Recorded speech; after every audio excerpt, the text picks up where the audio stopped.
Hello friends, Shashi Agrawal channel के अंदर मैं doctor Shashi Agrawal welcome on.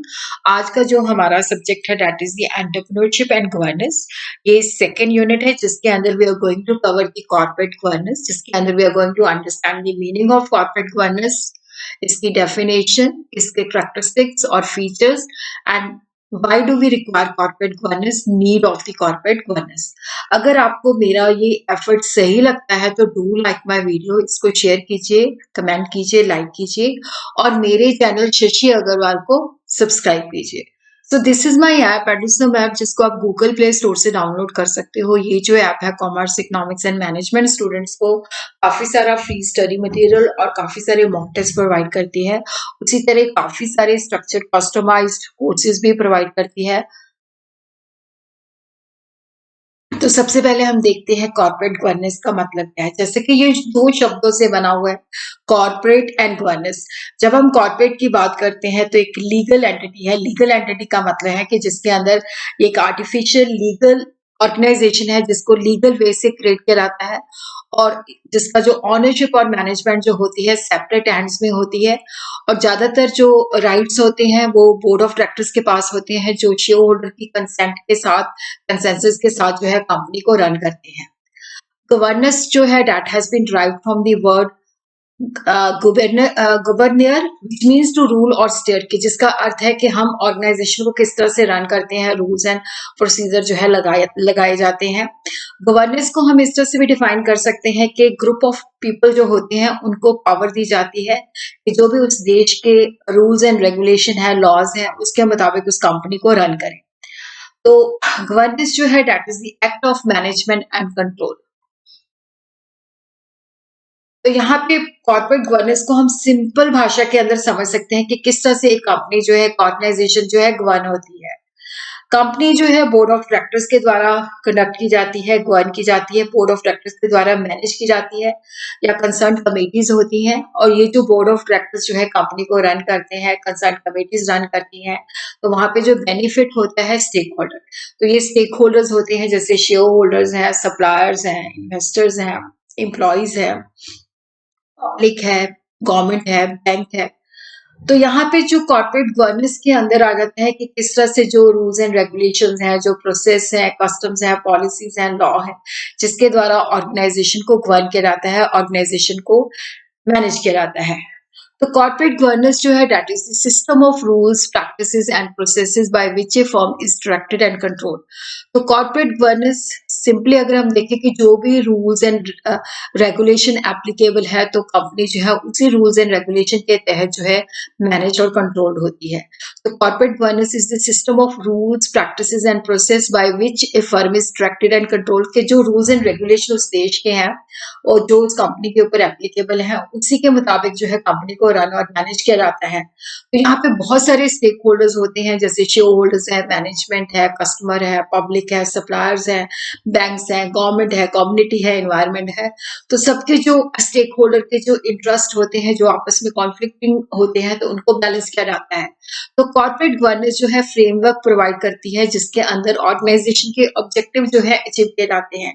तो यहाँ पे it covers all the depends of the management from the action plan to performance measurement and internal control to performance measurement and corporate disclosure। तो यहाँ पे corporate governance जो है उसको framework provide करती है जिसके अंदर क्या है कि organization को manage किया जाता है ताकि उसकी performance को evaluate किया जा सके। organization के अंदर internal controls होते हैं performance को measure करने के लिए और यहाँ पे कोशिश होती है कि ज्यादा से ज्यादा ट्रांसपेरेंसी होनी चाहिए, डिस्क्लोजर्स होने चाहिए। जो इन्वेस्टर्स हैं, शेयर होल्डर्स हैं, किसी के साथ भी क्या है कि चीटिंग नहीं होनी चाहिए, फेयर प्रैक्टिसेस अडॉप्ट होनी चाहिए। तो कॉर्पोरेट गवर्नेंस प्रिंसिपल्स की मैं अलग से वीडियो डालूंगी। तो यहाँ पे मेन जो कॉर्पोरेट गवर्नेंस के प्रिंसिपल्स होते हैं, ट्रांसपेरेंसी है कि जो भी ऑर्गेनाइजेशन का काम है उसके अंदर बोर्ड ऑफ डायरेक्टर्स को ज्यादा से ज्यादा डिस्क्लोजर करना चाहिए, कोई चीज जो है स्टेक होल्डर से हाइड नहीं करनी चाहिए और फेयरनेस होनी चाहिए, किसी के साथ डिस्क्रिमिनेशन नहीं होना चाहिए। तो यहाँ पे क्या है कि जो स्टेक होल्डर्स हैं उनके राइट्स और इंटरेस्ट जो है उसको प्रोटेक्ट करना चाहिए। तो यहाँ पे जो बोर्ड ऑफ डायरेक्टर्स हैं वो अकाउंटेबल है। कॉर्पोरेट गवर्नेंस को हम इस तरह से डिफाइन कर सकते हैं, it is the system by which companies are directed and controlled by the Cadbury committee UK. तो वो कहते हैं कि कॉर्पोरेट गवर्नेंस एक सिस्टम है जिसके द्वारा कंपनी को डायरेक्ट किया जाता है, कंट्रोल किया जाता है। कैथरवुड के मुताबिक corporate governance means that company manage it's business in a manner that is accountable and responsible to the shareholder। कि कंपनी अपने बिजनेस को इस तरह से रन करती है कि वो शेयर होल्डर के प्रति अकाउंटेबल है, जवाबदेह है, रिस्पॉन्सिबल है। वाइडर इंटरप्रिटेशन के अंदर हम कह सकते हैं कि जो कॉर्पोरेट गवर्नेंस है कि कंपनी की शेयर होल्डर के प्रति अकाउंटेबिलिटी है, अदर स्टेक होल्डर जैसे employ, supplier, customer and local community के अंदर भी वो अकाउंटेबल है, जवाबदेह है, जो भी वो उसका एक्शन होता है। तो यहाँ पे कॉर्पोरेट गवर्नेंस का इस डेफिनेशन के मुताबिक है कि जो कंपनी है अपने जो कंपनी की एक्टिविटीज है उसको जो है डिलीजेंस के साथ, पूरी डेडिकेशन के साथ डिस्क्लोजर करे, ट्रांसपेरेंसी के साथ, रिस्पॉन्सिबिलिटी और अकाउंटेबिलिटी के साथ मैनेज करे। और इससे क्या होगा कि जो शेयर होल्डर की वेल्थ है वो मैक्सिमाइज होती है।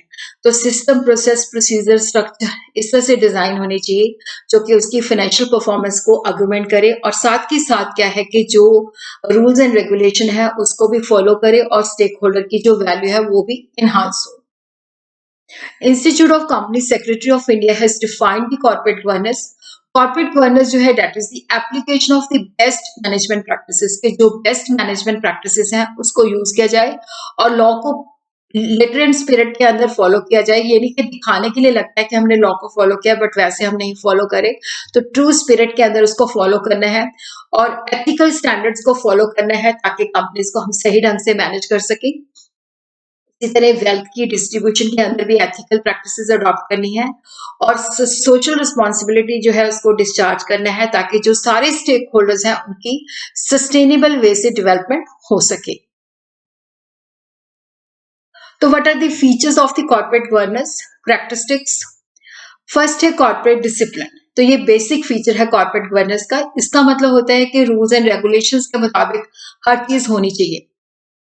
जो टॉप मैनेजमेंट है, जो सीनियर मैनेजमेंट है, वो जो है जो यूनिवर्सली रिकॉग्नाइज होते हैं प्रिंसिपल्स उनको फॉलो करे, एथिकल प्रैक्टिसेस अडॉप्ट करे और वही चीज करे जो करेक्ट एंड प्रॉपर हो। सेकेंड है ट्रांसपेरेंसी। ट्रांसपेरेंसी का मतलब है कि जो बोर्ड ऑफ डायरेक्टर्स है जितनी भी इंपॉर्टेंट और रेलिवेंट इंफॉर्मेशन स्टेक होल्डर्स को देनी है वो डिस्क्लोज करे। फाइनेंशियल एंड ऑपरेशनल डाटा जो है वो शेयर होल्डर को प्रोवाइड करे। इंडिपेंडेंस का मतलब होता है कि यहाँ पे जो कमेटीज है या जो भी बोर्ड ऑफ डायरेक्टर्स जो है उनकी जो कंपोजिशन है, जो अपॉइंटमेंट है टू कमेटी ऑफ डायरेक्टर्स, उसकी किस तरह से होती है और एक्सटर्नल बंदे जो होते हैं उनमें अंदर कितना इन्वॉल्व होते हैं। क्योंकि जब इंडिपेंडेंट आ जाता है कि वहां पे जो बेसिकली बाइस, क्योंकि अगर इंटरनल बंदे होते हैं तो वो ज्यादा बाइसनेस होता है, सही तरीके से मैनेज नहीं होता। तो इंडिपेंडेंस जो है होना चाहिए। एक्सटर्नल पार्टी जिनका कंपनी के साथ कोई मतलब जो है वो इन्वॉल्व होनी चाहिए ताकि ऑर्गेनाइजेशन के अंदर जो है सही प्रैक्टिसेस अडॉप्ट हो। अकाउंटेबिलिटी का मतलब है कि देखो यहाँ पे जो बोर्ड ऑफ डायरेक्टर्स होते हैं, चीफ एग्जीक्यूटिव ऑफिसर होता है, टॉप लेवल मैनेजर जो होते हैं, they are accountable to the shareholder and other stakeholder, कि जो भी उनके एक्शंस होते हैं उनके प्रति वो जवाबदेह होते हैं। और बोर्ड ऑफ डायरेक्टर जो है कंपनी के अंदर रिस्पॉन्सिबिलिटी के साथ काम करे और वो कंपनी के प्रति भी अकाउंटेबल होते हैं। और यहाँ पे फेयरनेस होनी चाहिए कि जो बिजनेस कॉर्पोरेशन है वो जिनका भी कंपनी के अंदर जो स्टेक होता है सबको कंसिडर करे, सबके जो राइट्स है डिफरेंट ग्रुप्स के उनको एक्नॉलेज करे और उनको रिस्पेक्ट करे। तो यहाँ पे जो काम है किसी के साथ डिस्क्रिमिनेशन नहीं होना चाहिए। सोशल रिस्पॉन्सिबिलिटी की जो एक ऑर्गेनाइजेशन है उसको पता होना चाहिए कि सोशल रिस्पॉन्सिबिलिटी को भी लगाना है। जो उनके एक्शन है वो सोसाइटी को भी इम्पैक्ट करते हैं, तो सोसाइटी के लिए भी उनकी रिस्पॉन्सिबिलिटी है। तो यहाँ पे उन्होंने एथिकल स्टैंडर्ड्स को प्रॉपरली फॉलो करना है। यहाँ पे जो ऑर्गेनाइजेशन को रन करना है should be based on ethics, moral principles and value. तो बोर्ड ऑफ डायरेक्टर्स कोशिश करे, मतलब they should always avoid unfair practices, जो सही प्रैक्टिसेस हैं उसी को ही अडॉप्ट करे। और देखो यहाँ पे जो कॉर्पोरेट गवर्नेंस के अंदर जो प्रिंसिपल्स, रूल्स ऑर्गेनाइजेशन को रन के लिए यूज किए जाते हैं, उनकी यूनिवर्सल एप्लीकेशन जो होती है उनको यूज करें। और यहाँ पे जो काम है दैट शुड बी सिस्टमेटिक। इसका मतलब है कि जो भी हम ऑर्गेनाइजेशन को रन करते हैं उसके अंदर हम प्रॉपर जो है laws, procedure, practices and rules को फॉलो करते हैं, ताकि जो स्टेक होल्डर्स हैं उनकी वेल्थ जो है उसको मैक्सिमाइज किया जा सके। तो कॉर्पोरेट गवर्नेंस की आवश्यकता हमें क्यों पड़ती है?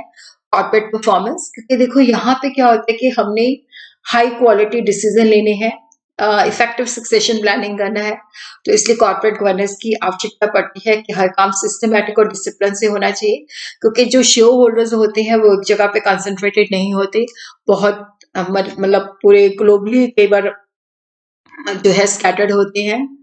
और ऑनरशिप स्ट्रक्चर भी चेंज हो रहा है। इंस्टीट्यूशनल इन्वेस्टर जैसे insurance companies, mutual fund company जो है वो भी जो है आईपीओ के अंदर पार्टिसिपेट करती हैं, तो यहाँ पे कोड ऑफ कंडक्ट जो है फॉलो करना पड़ता है कंपनीज को।